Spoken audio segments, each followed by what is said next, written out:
The blue hole. Lisa and Kelly weren't outdoors enthusiasts or even all that environmentally minded, but they had a dozen wine coolers between them, and it was an especially warm spring day in Ithaca, New York. Ithaca was known for being a gorgeous area for hiking. There were breathtaking waterfalls, deep ravines, mountaintop vistas, and trails for miles in every direction. The woman had originally planned to go cliff jumping with some guys they knew from Ithaca College, but then they had heard about the Blue Hole, a swimming spot deep in the woods from Kelly's older brother. They found the creek that fed into it with little difficulty. It was only a stone's throw from a popular Finger Lakes trail, and the pair were soon standing over the natural round pool, about the size of a typical above-ground swimming pool, daring each other to strip first. "This is stupid. Let's just go in our underwear," said Kelly. "Your brother said it's bad luck if you don't go in naked," countered Lisa. "Come on, we haven't seen anyone else this whole time." Lisa stripped and slipped a leg into the cool water while Kelly hesitated. "Fine, but I'm keeping my thong on." The woman giggled as Kelly finally stripped down and then plunged into the crystal clear water. "Look, someone left their jockeys over there on that tree," said Lisa. Not far off, a pair of men's underwear hung in the thick green vegetation. "Guess they're free balling at home," laughed Kelly. They sat on the natural stone ledges, feeling the creek's light current surround them. Further down the creek, they could hear the telltale roar of a waterfall. They talked about school, friends, and guys having a great time.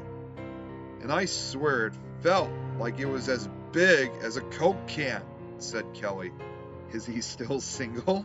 Lisa asked, laughing before taking the last sip of her wine cooler and tossing the bottle into the woods. The woman startled at the sound of an animal running in the brush not far off. Lisa assumed she had startled some wild creature with her bottle and instantly regretted her carelessness. "Something's coming," said Kelly. A dog ran right up to the edge of the water, growling and barking at them. They knew how vulnerable they were and were bracing for the worst when they heard a male voice call out, "Good afternoon, ladies." They submerged their upper bodies as a scrawny middle-aged man emerged from the trail. "Hi," said Lisa, awkwardly covering her chest. "Taking a dip in the blue hole, huh? I heard it's good luck," said the man, smiling and laughing to himself as he came closer. He was dressed in hiking gear from head to toe, a sweat-wicking shirt and cargo shorts, knee-high socks, boots, a bandana. A bulky backpack stuck out over the top of his head, and he carried with him 2 hiking poles. At his side stood his now calm and amiable Bernese mountain dog. "Yeah, something like that," said Kelly, looking at Lisa. The man chuckled. "My name's Adam. You haven't seen a tall guy with gray hair around, have you? Mid-40s, wearing a Jets cap?" The woman shook their heads. "No, sorry," said Lisa. "His name's Jack. He's one of my hiking buddies. He wrote his name in the trail register yesterday but never signed out. It's not like him to do that, but maybe he forgot." Adam was an awkward guy, but even he could sense the woman's discomfort at his presence. "Well, let me know if you see him. I'll be coming back this way in an hour or so." "Sure," said Kelly. Adam thanked them and was about to walk away when he noticed his dog sniffing at something to the side of the trail. "What the hell?" The women were startled by the sudden exclamation, wondering if perhaps the man had stumbled upon a wild animal. "Goddamn son of a bitch! Is that what I think it is?" The man was visibly upset. "Christ, does anyone have respect for the leave no trace ethos anymore?" Lisa and Kelly had sunk down to their chins in the water, hoping the man would just leave. "And it's still fresh," said Adam, turning and walking back toward the girls. "Did either of you do this?" "What is it?" "There's diarrhea and toilet paper all over the place over here. Practically on the trail," explained Adam. "Huh?" said Lisa, twisting her face in disgust. "No, it wasn't us." Kelly shook her head. "You're the only 2 I've seen out here," said Adam. "So?" said Lisa. "So it's more than likely one of you." "It wasn't us," said Lisa. You sure about that? Kelly scowled back at the man. Is it even human? People bring their dogs up here all the time, unleashed. Dogs don't wipe, dear. Maybe it was your friend. Someone left their underwear on that tree over there, said Kelly, pointing while still maintaining her modesty with her other arm. Ah, I see. Unfortunately, I don't know the style of Jack's underwear, though I highly doubt he left us hanging in a tree in a protected forest. Really? Haven't you guys ever come up here to party when you were our age? Maybe back in the 80s? Said Lisa, sharing a knowing smile with her girlfriend. The man eyed them as he walked over to the water's edge, resting his leg upon a large rock. I have been hiking these trails for close to 20 years.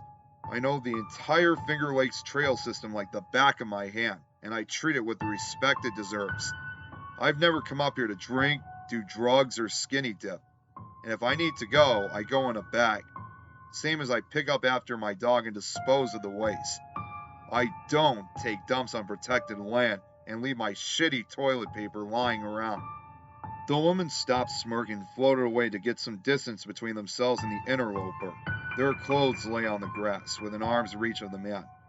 Leave us the hell alone. We didn't shit on your precious fucking land, snapped Lisa. Yeah, go away, dude, added Kelly meekly.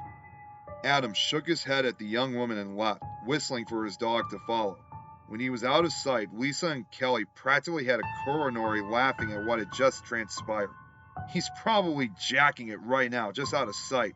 Fucking nerd, said Kelly. Yeah, he was real creepy. He didn't even pretend to look away, added Lisa. She paused before smirking at her friend. Next time, shit a little farther from the trail. That Mexican last night did a number on me. The Jose Cuervo probably didn't help, said Kelly. Sick, said Lisa, and they both laughed. The woman downed a few more wine coolers, and their conversation turned back to men and random gossip, putting the awkward run-in with the high and mighty hiker out of their minds. Lisa waded over to a far end of the pool. The water's cooler over here. She went under and surfaced a few seconds later. There's some sort of underwater cave. It's pretty neat. Kelly came over and stuck her hand beneath the overhanging rock to see for herself. Cool. How far back do you think it goes? Dare me to swim under there? Asked Lisa, grinning. Sure. What do I win if I do? Kelly smirked. I'll give you Coke Can Guy's number. Deal.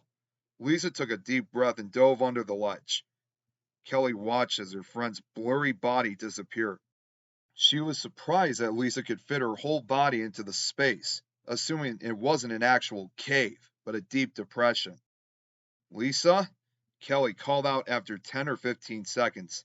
Time ticked breathlessly away as she waited for her friend. She watched a series of bubbles emerge from beneath the overhang and reached under it to see if she could feel Lisa. A half-minute passed and Kelly instinctively dove beneath the ledge.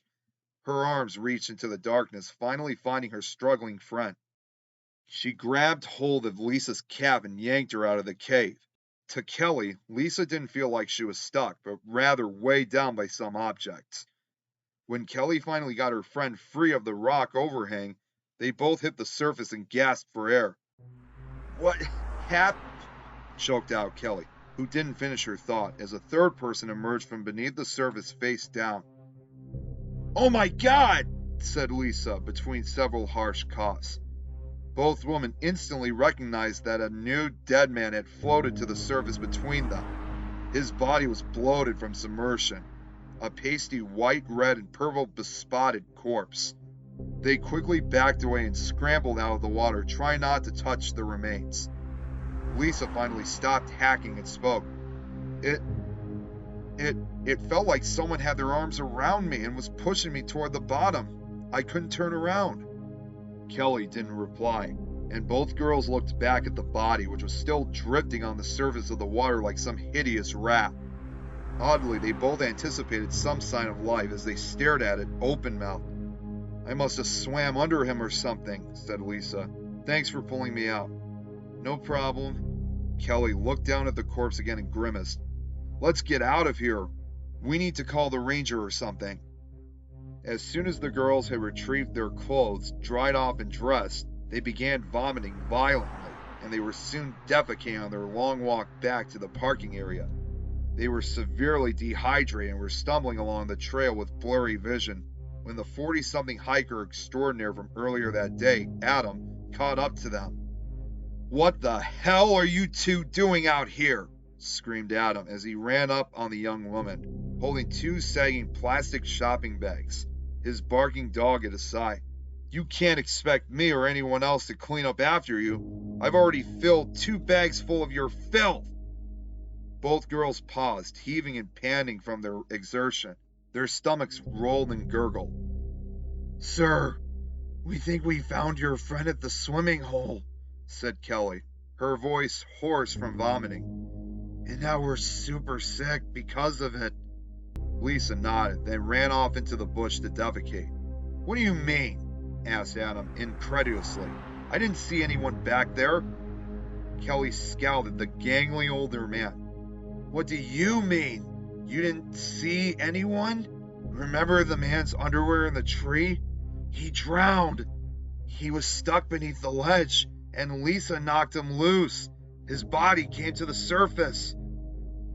Adam stared down the sickly young woman.